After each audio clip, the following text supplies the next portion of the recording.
Muito bom, Val. Obrigado.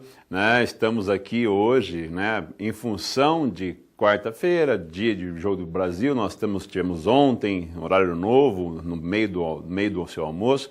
Então, almoce aí olhando para mim, mas mastigue devagar, Porque, afinal de contas, nós precisamos manter a nossa digestão bem feita. Mas deixa de falar brincadeira. Olha só, nós tivemos uma conversa de alguém falando sobre uma pergunta, na realidade um e-mail que veio para mim e eu transcrevi para vocês aqui agora. Vamos ler comigo. Fala assim, olha, Daniel, temos assistido o seu programa e suas sugestões têm colaborado muito aqui em casa. Fico contente por isso. Eu e minha namo-esposa, eu conheci essa palavra agora nova, namo-esposa, deve ser a versão de namorado, É a namorada esposa, mas minha tem pirado sobre fazermos dívidas. Por favor, me ajude. Toda dívida é ruim?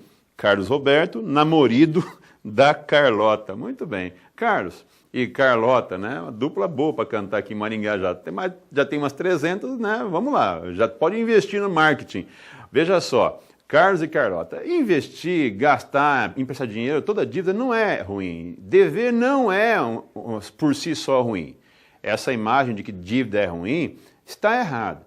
A grande questão aqui que nós temos que pensar é que se a dívida foi feita, qual é o fato motivador que me levará a assumir uma dívida? Afinal de contas, quando a gente pensa em dívida, eu penso com vocês sobre juros, não é? Então, olha só, vamos lembrar desse detalhe aqui. Quando eu falo em dívida, envolve juros. Quer dizer, eu estou pagando a um terceiro por me emprestar o seu dinheiro para poder utilizá-lo agora.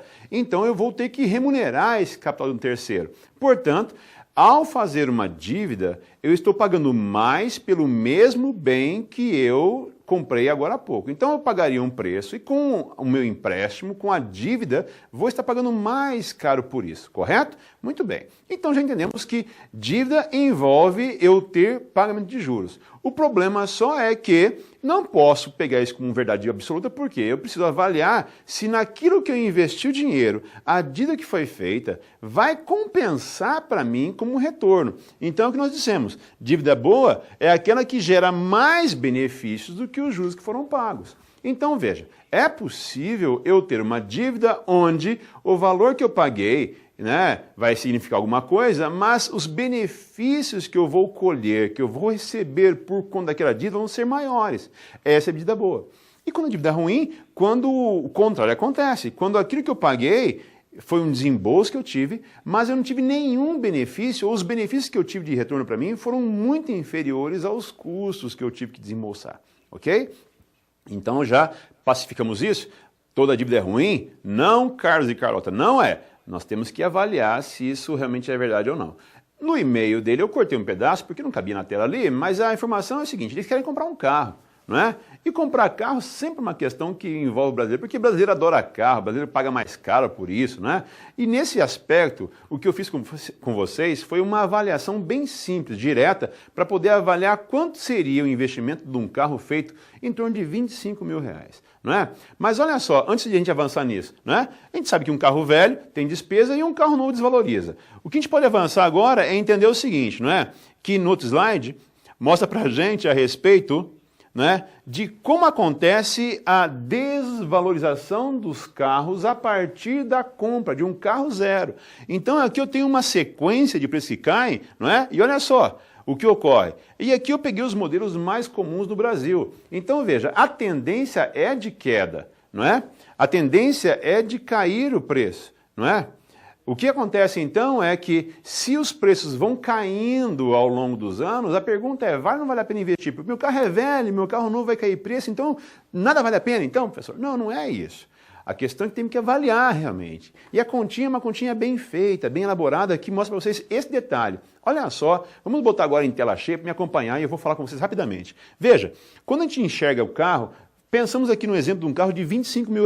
Esse carro de R$25 mil, ele tem despesa com IPVA, seguro, depreciação, manutenção, tem ainda um custo de oportunidade, quer dizer, se o meu dinheiro não estivesse no carro, estivesse investido, renderia quanto e em qual lugar? E ainda o combustível a gastar. Veja, a 4% de IPVA eu tenho no primeiro ano R$1.000 de despesas, de seguro R$1.250, depreciação, o valor que o carro cai ao longo do primeiro ano, 6%, não é?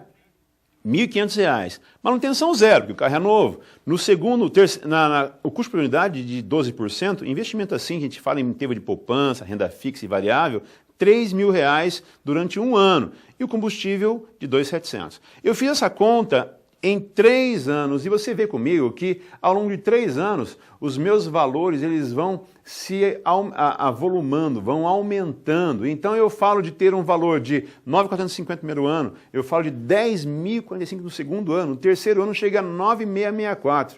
Se você somar as despesas de 3 anos desse carro, quando vence a garantia dele, por exemplo, vamos falar em um desembolso total em 3 anos de R$ 29.159. Veja, R$ 29.000 que você vai tirar do seu bolso, ok? Vai pagar por esse carro ao longo de 3 anos. E não estou aqui incluindo nesse valor o valor do carro que você pagou para comprar. São apenas as despesas que você teve a partir da compra. Está entendendo?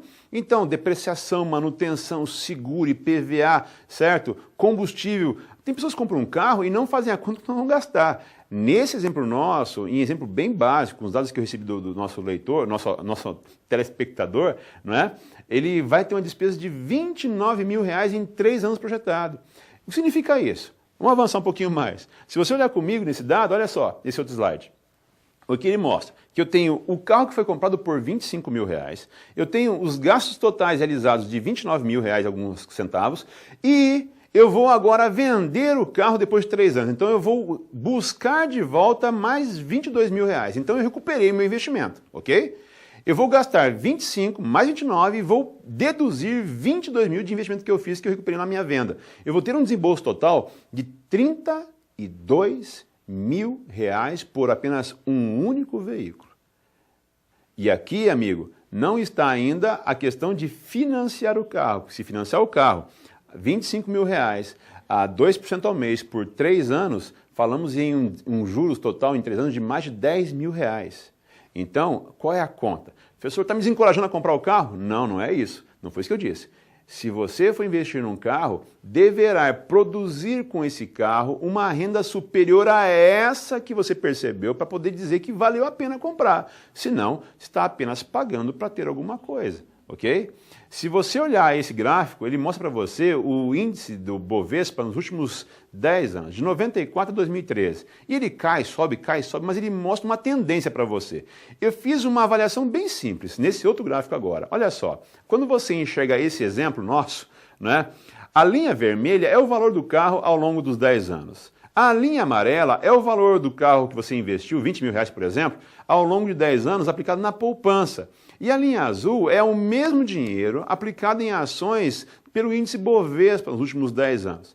Veja só que falamos em 10 anos um valor de R$ 20.000 vai se tornar cerca de quase R$ 50.000, enquanto que o carro vai cair para um valor a pouco mais de R$ 5.000. Então, a grande questão aqui é, você tem que decidir o que você quer fazer da sua vida. O seu futuro financeiro envolve decisões conscientes. Então, você já está consciente, não é? Agora, Carlos e Carlota, se comprar um carro novo, aproveite bastante, trabalhe bem, fique feliz e prospere. Mas não usem o carro como investimento, porque carro não é investimento. Carro é apenas instrumento de trabalho, tá bom? Grande abraço e até semana que vem. Vocês podem perguntar mais coisas, está aqui meu e-mail na tela para vocês, tá certo? Obrigado pelo e-mail do Carlos e Carlota e estamos aqui à disposição para outros assuntos que vão acontecer. Quem sabe semana que vem, sobre Copa de novo, alguma coisa que envolva o seu bolso, tá bom? Grande abraço.